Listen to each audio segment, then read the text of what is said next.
Welcome to our transfer pricing podcast Next Level. My name is Henning Straeter, partner and head of transfer pricing at Nexia in Germany. Together with our colleagues from Germany and abroad, we will discuss about very interesting transfer pricing topics which could be interesting for you and for our clients. Hello together. Thank you very much, Eva and Tommy, that you find both the time today. We are quite happy that we will discuss about the transfer pricing and international tax development in China, especially with the development in the year 2026. Eva, would you like to explain what changes should be regarded, especially in China, for the year 2026? Good morning, Henning and Tommy. It's my pleasure to be invited to share some Chinese new tax development today.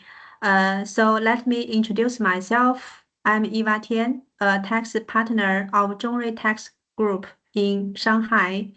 And prior to joining Zhongrui Tax Group, I have been working in the first-tier consulting firm for many years.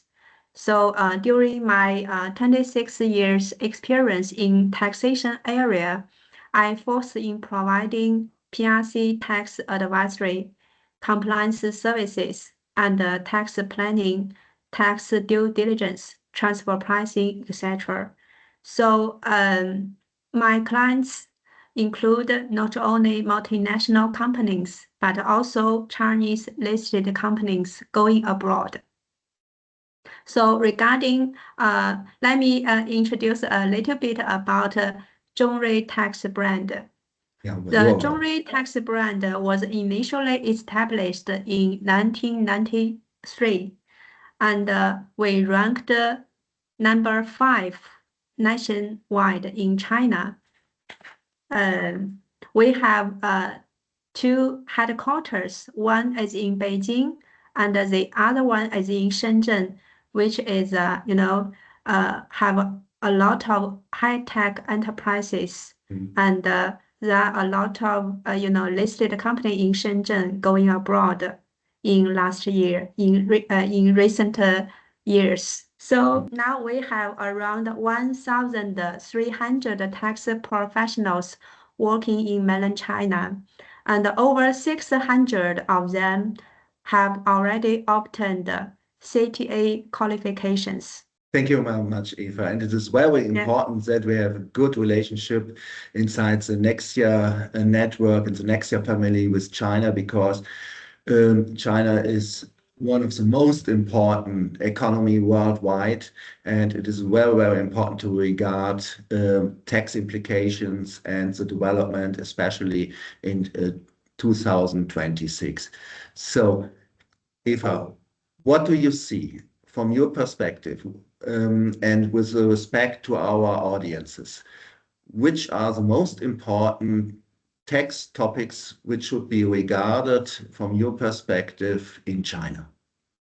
Okay, I think the first hot topic happened in last year and would continuously to be very hot in year 2026 is about CRS, which stands for Common Reporting Standard.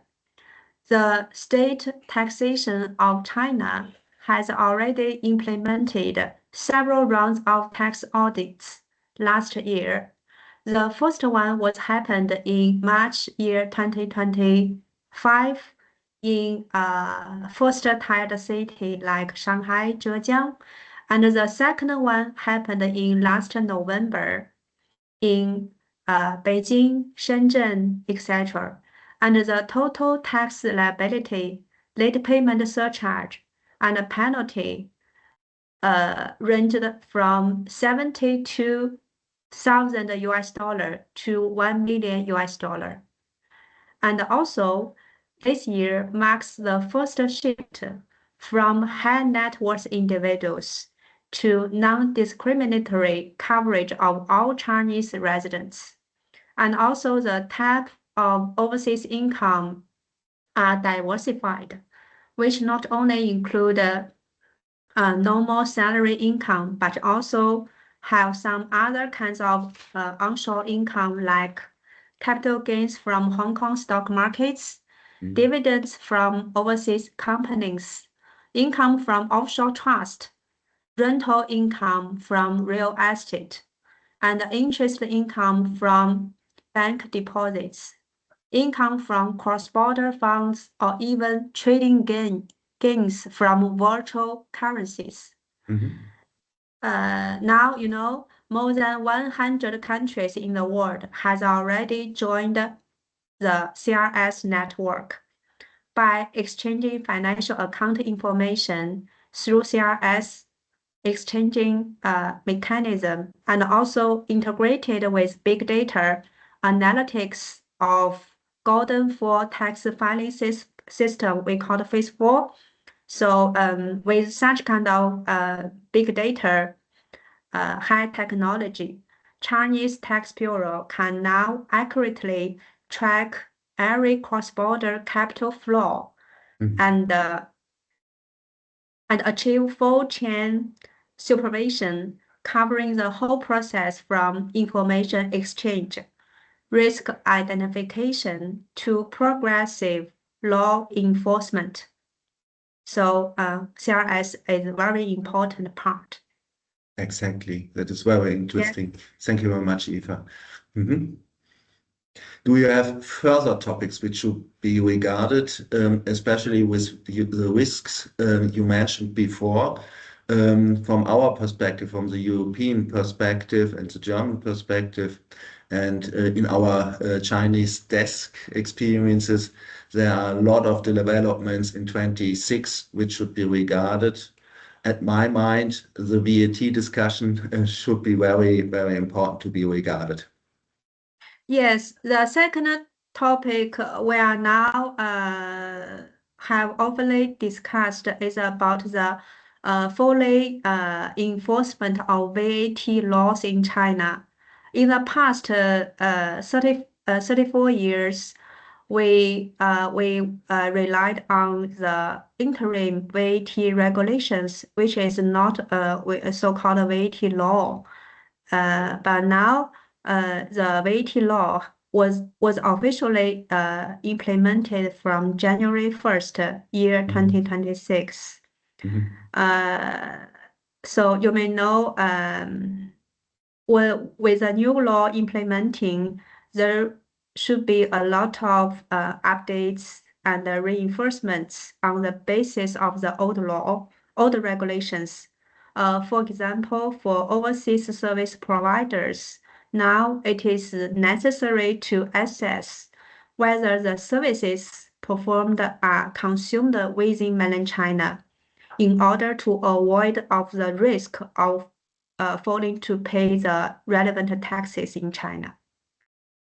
Yeah, this is very, very important, and thank you for the insights, because the VAT is only not impacting here the transfer pricing topics and structures of our clients here in Germany, because VAT could also be a custom topic, and at the end of the day, to be compliant, it is very, very, very helpful to regard the new development in China. But I think a third topic you would like to mention is also important. Could you please give us more insight about the third topic, which is important for 26 to be regarded, please? Yeah, in the cross-border taxation, we all focus on the transfer pricing issues. So the third core topic is about the stricter onward management after transfer pricing document is submitted by the due date. Just 2 months after we submit TP documentation by the end of June last year, one of my TP clients received an overall evaluation form from the Tax Bureau, which showed the how many scores they have obtained after an initial review by the in-charge tax officials. So on the on the evaluation form, the key parts of TP document have a different weight of in a scoring ratio. For example, related party transactions and the adoption of TP method accounts for 55% and 15% respectively. And under each key part, there are more detailed sub-questions. So in total, there are around 50 sub-questions to answer. For each sub-question, the tax authority assigned a certain score, and just beside the score assigned, there are score obtained after the initial review. So the clients need to pay more attention to the contents, which has less score obtained, and try best to update the TP memo and to provide more information based on the tax bureau's additional requirement. So we help this client to update the TP memo and resubmit it to the tax bureau around last October. Thank you very much, Eva. And based on these developments, what would be your practical recommendations for 2026? I think German is also one of the countries joining CRS network. So I think it's worthy to remind those Chinese residents, Chinese nationals who are now staying and living in Germany to pay more attention to their non-salary income. And if they have any queries about the taxability on non-salary income in China, they can come to ask your team. And if they don't know how to apply the tax relief based on the Sino-German tax treaties, I think they can also come to your team. With we can cooperate with each other to provide good advice to them. And also for the German companies coming to China, I think the best advice to them is to seek for a professional tax firm who can provide cross-border taxation and also who has the ability to, prepare TP documentation for them in China, like us.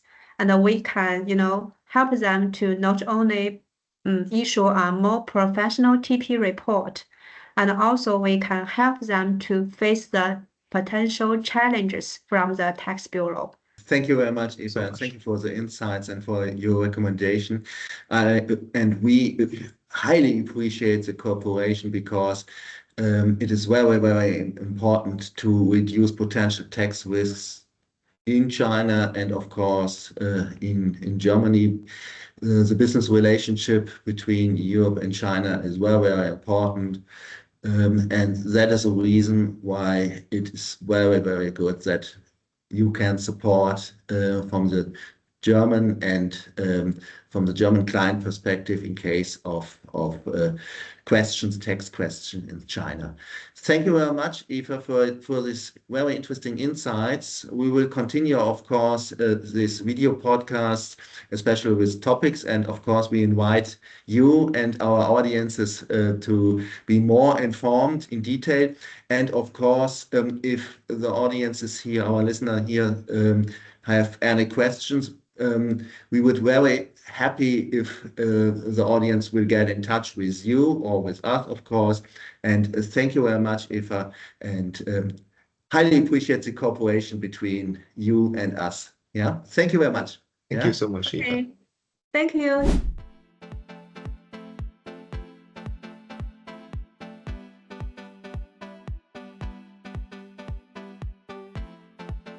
That was the Transfer Pricing Podcast Next Level. Thank you that you joined this podcast series. We would be happy if you will follow this channel and join the next Transfer Pricing podcast as soon as possible. Thank you very much.